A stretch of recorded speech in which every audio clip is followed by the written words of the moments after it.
at the frost on the sugar. That is wild. There's no water in this engine right now, by the way. It is all wind drained, but everything is frosty.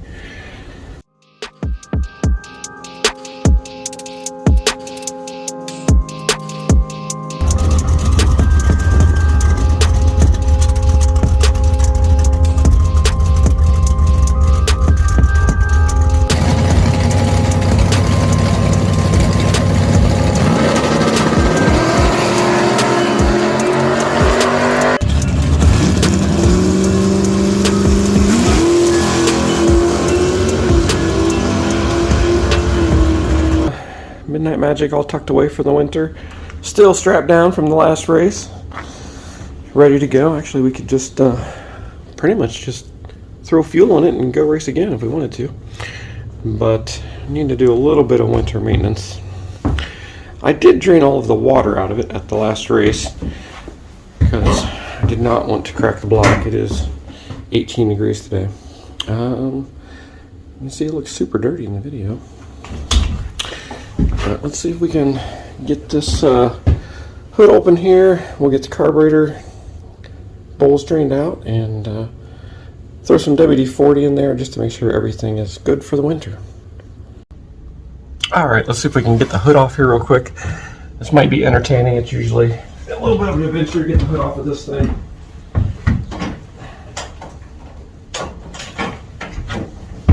Helps if you unhook it first. You can see it's held on by a scant 85 Zeus fasteners that are normally shaken loose anyway. This car is a 33 Plymouth Roadster. Goes powered by the rare big block Mopar. There aren't very many Roadsters powered by big block Mopars. I've seen at least two others with my own eyes.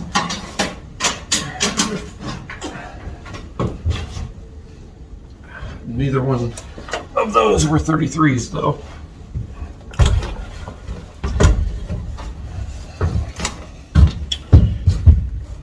This is actually a body built by Spitzer in the early 2000s, and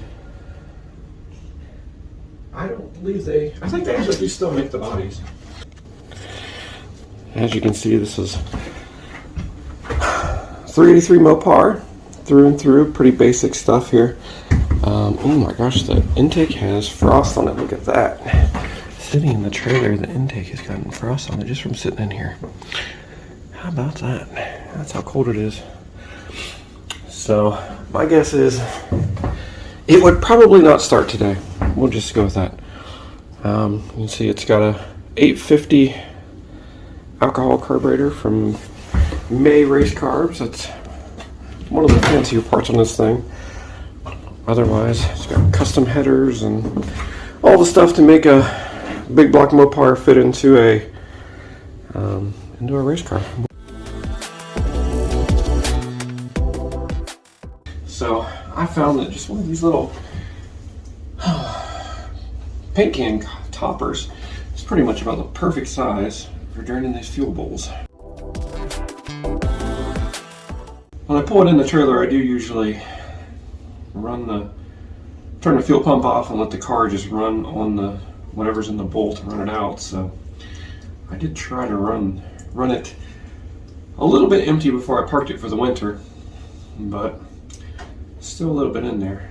One pull off these carburetors. It's a little bit different. Normally it's a 5/16. These actually take a 1/4 inch.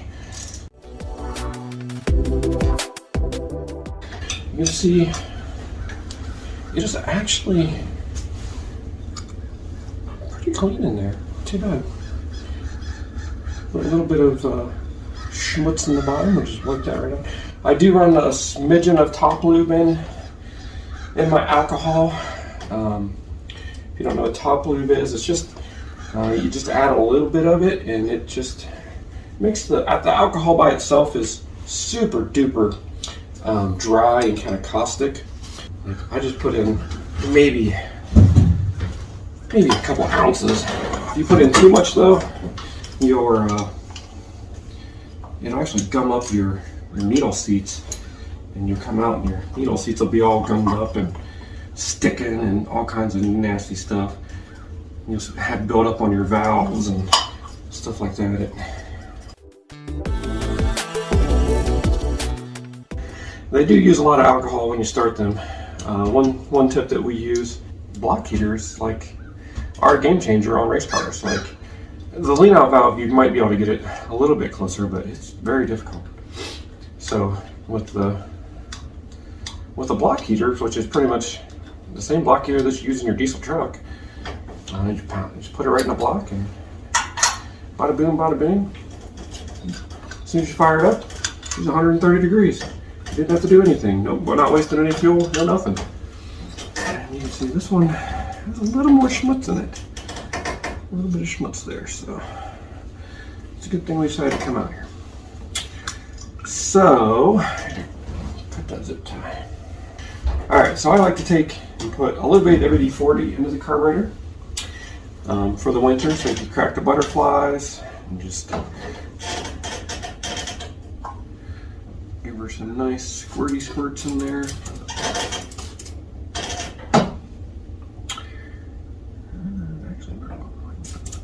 Give her some squirts in there, get some WD-40 in there, squirt all the little orifices, and it gives her a nice little protection over the winter.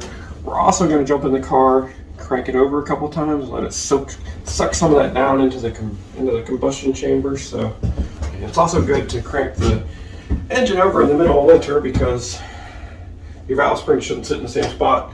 You can do two things: you can back the rocker arms all the way off, or you can just hit the starter button. So. Should be okay. See, the starter is, battery's a little tired there, but still crank it over. So give her a couple cranks. And I don't run thick oil either, so no worries about. I only run 1030 oil. This is a roller motor, so running 1030 oil, it's not going to hurt it to crank it over in this cold weather. So. That should be good to get the valve springs a little bit of exercise so they're not sitting in the same spot for 6 months. Don't forget to exercise your valve springs, fellas.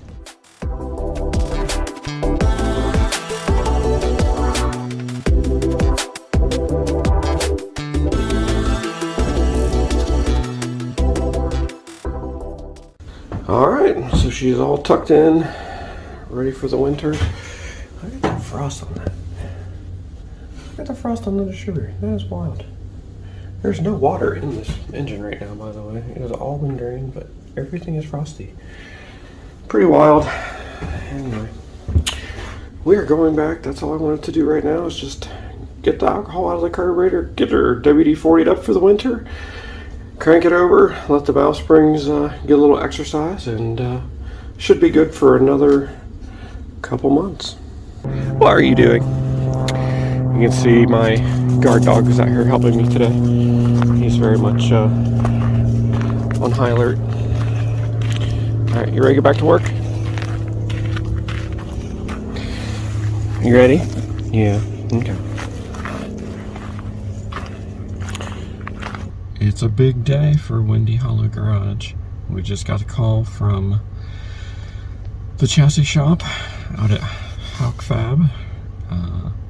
They have an opening, so we are all loaded up, the trailer's all hooked up, and we're going to head over there and drop the Roadster off.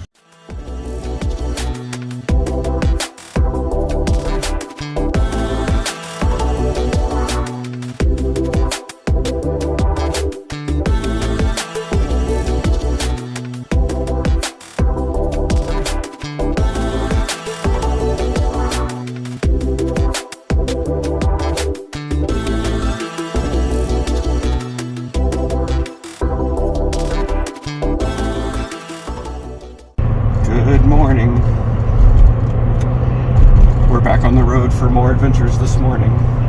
It's, we got a message last night that Midnight Magic is ready to be picked up from the chassis shop. So we are at it bright and early on this frigid morning, headed over to get it picked up. The steering has been tightened up on it. The drive shaft disassembly has been corrected, and I also had reinforced the wishbone in the rear because it seemed like it was maybe flexing a little bit. So we just need to make a quick pit stop at the bank to get out a pile of cash, and then we can get her all picked up and brought back home.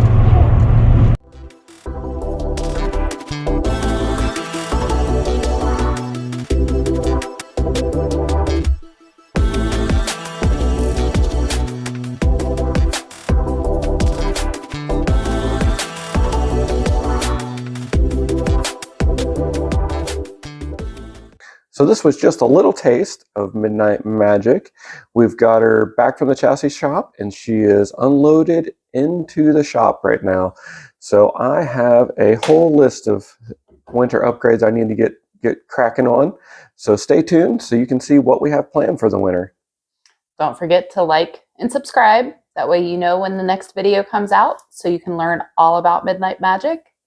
And of course, as normal, roast him in the comments for us. And we'll see you on the next one.